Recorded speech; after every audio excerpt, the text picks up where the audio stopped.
Hey everyone, in this video, I'm going to show you on how you can turn off audio description on Amazon Prime Video.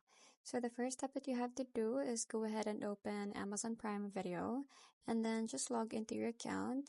Once you're in here, you just have to watch any movie or series that you want to watch.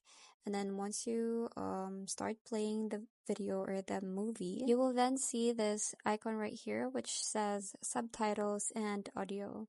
So what you're gonna do is go ahead and click on that one. So once you do that, you will see here the subtitles and also the audio.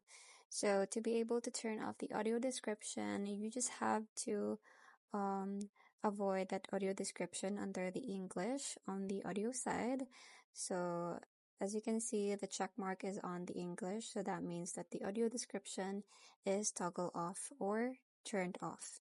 So that's pretty much it. I hope you find this video helpful. Thank you for watching, and I'll see you in my next one. Bye!